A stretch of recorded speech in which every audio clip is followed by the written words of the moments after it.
पकड़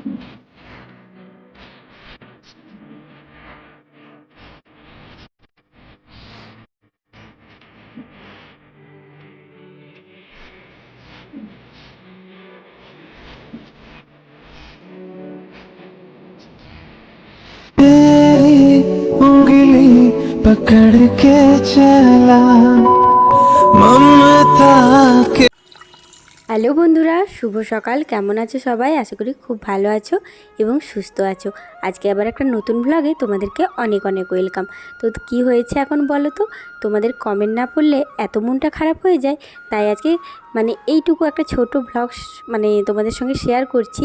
ছোট ব্লগটা টাইমিংটা ছোট না হলেও কাজকর্মগুলো ছোট, কারণ এই যে দেখতেই পাচ্ছ এখন কাছাকাছি করছি, অনেকটা দেরি করেই ব্লগটা স্টার্ট করেছি। সকাল থেকে করতে পারিনি কারণ ঘুম থেকে উঠতে আজকে দেরি হয়ে গেছে। বারটা আজকে বৃহস্পতিবার, তো যেহেতু বৃহস্পতিবার কাজ অনেক কিছু থাকে, কিন্তু আমার উঠতে অনেকটাই দেরি হয়ে গেছিলো, 6টা বেজে গেছিলো। তারপর তো জানো সকালে রান্নাবান্না থাকে, ঘর মোছা, তারপরে জিনিসপত্র অনেক ধোয়াধুয়ি ছিল, এইসব করতে করতে অনেকটা দেরি। তারপর ঐশী দেখো খাটে শুয়ে শুয়ে ওই যে ছড়া গানগুলো শুনছে, আর ওখানে দোলনায় দোল খেতে দেখে ও যে এইভাবে ছুটে নেমে যাবে আমি না প্রথমে ভাবতে পারিনি। দোলনায় ওখানে দোল খেতে দেখে বলছে আমিও দোল খাবো, যাই। গিয়ে নিজেই ছাদের দরজাটা খোলার চেষ্টা করছিল। এই যে দেখো ও যে এখন নামছে, তখনও কিন্তু আমি বুঝতে পারিনি। তারপরে ও যখন মুখে বলছে তখন বুঝতে পারলাম। এই যে দেখো দরজাটা একাই খুলতে চলে এসেছে, ও দোল খাবে। তো ওই জন্য ও ছাদের দরজাটা খুলে দিলাম। আর ও যখন দোল খাচ্ছে আমি ভাবলাম তুই তাহলে দোল খেয়ে নে, আর আমি জামা কাপড়গুলো একটু শুকনো হতে দিয়ে দিই, যেহেতু কমফোর্টে ভিজিয়ে দিয়ে গেছিলাম। স্নান হয়ে গেছে, একটু ঠাকুরকে ফুল দেবো। তো ঐশীর ঠাম্মি তো পুজো করে নিয়েছে। আজকে পুজোর কাজে আমি একদমই হাত লাগাতে পারিনি, সকাল থেকে যা করার ঐশীর ঠাম্মিই করেছিল। আর এদিকে দেখো ঝলমলে আকাশটা বারবার তোমাদের সঙ্গে শেয়ার করছি। এতটাই ভালো লাগছে, এত মনটা ভালো লাগছে আকাশটার দিকে তাকালে, যেন মনে হচ্ছে সেই পুজো পুজো একটা ব্যাপার এরকম একটা লাগছে। বলো তোমরা দেখে আমাকে কিন্তু কমেন্ট করে জানিও আজকের আকাশটা এতটাই ভালো লাগছে, বলে বোঝাতে পারবো না। ঐশী যখন ছাদেই বেরোলো, সেই জন্য ভাবলাম আগে জামা কাপড়গুলো মেলে দিই, তারপরে ঠাকুরকে ফুল দেব। সেই জন্য আগে দেখো জামা কাপড়গুলো মেলে দিচ্ছি, আর ঐশী একটু পরেই দেখো দোল খেতে খেতে চলে আসবে। আর ওকে বারবার বারণ করছি যে জলটা ঘেটো না, জলটা ঘেটো না, কারণ ওর না প্রচণ্ড সকাল থেকে আজকে প্রচণ্ড পরিমাণে কাশি হচ্ছে। কি বলবো, সেই আমাদের যেরকম হয় না কফ থাকলে একটা কফের যে কাশিটা হয় না, পুরো সেই কাশি। আজ 1 মাস ধরে ওর সেই যে ঘড় ঘড় করছিল, সেটা এবারে কাশিতে এসে দাঁড়িয়েছে, জানো তো। তার আগে তো ডক্টর কোনো ওষুধই দিচ্ছিল না। এরপর যদি ওষুধ দেয় দেখি, আজকে পারলে নিয়ে যাব, না হলে ওর বাবা ওষুধ নিয়ে আসবে। কি হবে এখনও ঠিক জানি না। তোমরা কালকের ভ্লগ দেখলেই বুঝতে পারবে ডাক্তার দেখাতে যাচ্ছি কি না। আজকে সকাল থেকে যেইটুকু কাজকর্ম করেছি সেইটুকুই তোমাদের সঙ্গে শেয়ার করছি, কারণ কালকে বললাম ভ্লগ শ্যুট করা হয়নি। আর এখানে দেখো ঘরের মধ্যে চলে এসেছে জামা কাপড় সব মেলে দিয়ে, আর ঐশী এখানে এসে ওই যে গান বাজছে টিভিতে, নাচ করছে। ওই যে দেখতেই পাচ্ছ টিভিটা চলছে, ইঁদুর রানী একটা গান আছে, তো সেটা চললে ওর খুব আনন্দ। আর এখন দেখো ও এই যে ঘরের মধ্যে ঘুরঘুর চলছে।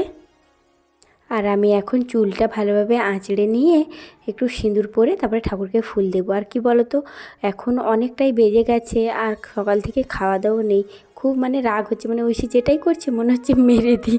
আমি বলছি চুপ কর, এখন খিদে পাচ্ছে, যদি বেশি জ্বালাস তাহলে আমি এক কাছে থাপ্পড় খেয়ে নিবি। এই যে ও না, ওর যে শোকেসটা যেটা আছে, ওই যেটাতে ওর বাবার জামা কাপড় থাকে, সেটা কি করবে, ওটা হচ্ছে ওর ছোট ফ্রিজ। সব কিছু নিয়ে গিয়ে না ওটার মধ্যে রেখে দেয়, দিয়ে বলবে এটা আমার ফ্রিজ, আমার ফ্রিজ, এরকম করে খেলা করে, জানো তো। কী বলবো আর বেশি, সবসময় সব কিছুতে বারণ করলেও তো ওরও তো বিরক্ত লাগবে। সেই জন্য সব কিছুতে আর কত বারণ করব বলো। ওই জন্য ও কিন্তু ওর বাবার জামা কাপড়গুলো এলোমেলো করে না, শুধু যা ওর যে খেলনার জিনিসগুলো ওগুলো নিয়ে কি করে ওখানে রেখে দেয়।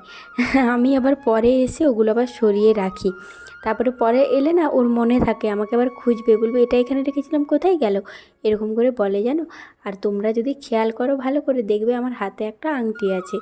তো সেই আংটিটা কালকে কি করেছে, আমাকে বলছে খুলে দাও আমি পরবো, তো খুলে দিয়েছিলাম। তারপর না ওর কাছে আমি নিতে ভুলে গেছি, ও যে কোথায় করে দিয়েছে আর খুঁজে পাচ্ছিলাম না। তারপরে আমার মনেও ছিল না, ও আমাকে হঠাৎ করে বলছে, মা তোমার আংটিটা দেখো ফ্রিজের নিচে আছে। ফ্রিজের নিচে ঝাঁটা ঢুকিয়ে বার করলাম, কোনো মতেই পাচ্ছিলাম না। তারপর ওকে বলছি, যদি আংটিটা খুঁজে না পাই আজকে তোর মানে আজকে কপালে খুব দুঃখ আছে, এরকম করে বলছি।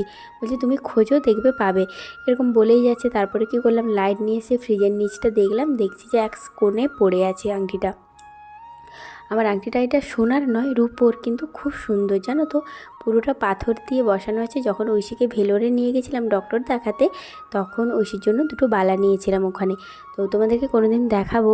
আর তখন ঐশীর হাতে ওটা মোটামুটি হতো, আর এখন এতটাই পরিমাণ রোগা হয়ে গেছে, ওগুলো হয় না জানো তো, এতটা বড়।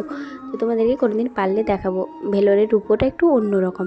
তো ওখানেই 250 টাকা দিয়ে, না 250 না 350 টাকা দিয়ে আমার আংটিটা নিয়েছিলাম, খুব সুন্দর, তোমাদেরকে একদিন দেখাবো ভালো করে। আর এখন দেখো আমি ঠাকুর ঘরে চলে এসেছি, ঠাকুরকে একটু ফুলটা দিয়ে দেবো। আর কি বলো তো, স্নান করে ঠাকুরকে ফুল না দিলে যেন মনে হয় সারাদিনে কত বড় কাজটাই আমি করিনি। যেই দিনগুলো আমরা পুজো দিতে পারি না সেগুলো কতটা খারাপ লাগে, তাই না? তো এই যে দেখতেই পাচ্ছ, এখন আমি ঠাকুরকে একটু ফুল বেলপাতা দিয়ে দিচ্ছি। একটা বেলপাতার গাছ আছে ঘরে, সেই জন্য না কোনো অসুবিধে হয় না। সুন্দর যে সকাল সকাল বেলপাতা ফুল তুলে নিয়ে আমরা চলে আসি। আজকে সব কিছুই বললাম না, ঠাকুর পুজোর কাজ ঐশীর ঠাম্মি করেছে, কারণ আমার উঠতে একটু দেরি হয়েছিল, যেহেতু ঐশী রাত্রে কাশছে, উঠে যাচ্ছে বারবার, কোনো মতেই আর মানে ঘুম ঠিকঠাক করে হচ্ছে না। এইসব মানে করতে করতেই ভোরবেলায় মনে হয় না যে উঠি। আর প্রত্যেক বৃহস্পতিবার হলেই যেন মনে হয় এখন উঠতে পারছি না, এরকম মনে হয় জানো তো, এত আলিস শরীরে কি বলবো আর। এখন আমার পুজো মানে কি, ঠাকুরকে ফুল দেওয়া হয়ে গেল, এবারে শান্তি, এবারে একটু খাওয়া দাওয়া করবো। আর এখন দেখো রুমের মধ্যে চলে এসেছি, আর ঐশীও আছে এখানে। তো তোমাদের আজকের এই ছোট্ট ভ্লগটা কেমন লাগলো তোমরা কিন্তু কমেন্ট করতে ভুলো না, সবাই কমেন্টে জানিও কেমন লাগলো আজকের ভ্লগটা। তো এরপরে কালকে যে ভ্লগটা দেখবে, এরপর থেকে যা যা করবো সেগুলোই তোমাদের সঙ্গে শেয়ার করবো। আর চুলটা কেন ঘুরিয়ে নিয়েছিলাম জানো তো, ঠাকুর প্রণাম করলে সিঁদুরটা পুরো ঠাকুর ঘরে লেগে যায়, সেই জন্য চুলটা ঘুরিয়ে নিয়েছিলাম, আবার এখন সোজাসিধা করে নিচ্ছি। তো চলো, যদি ভালো লেগে থাকে লাইক করো, কমেন্ট করো, যারা প্রথম দেখছো আমার ব্লগটা প্লিজ একটা শেয়ার করে দিও, আর মানে সাবস্ক্রাইব করে দিও, বন্ধু হয়ে থাকো পাশে। আর ঐশীকে সবাই ভালোবাসা দিচ্ছ, এভাবে ভালোবাসো, আমি তোমাদের পাশে আছি, তোমরা থেকো, ভালো একটা টিপ করে নিই, তাহলেই ভালো লাগবে। তো চলো আজকের মতো টাটা, ভালো থেকো সবাই। আর কি বলো তো, তোমাদের সঙ্গে একটু ছোটোভাবেও না এলে না খুব মনটা খারাপ হয়, তোমাদের মিষ্টি মিষ্টি কমেন্টের আশায় সারাদিন বসে থাকি। চলো আজকের মতো টাটা।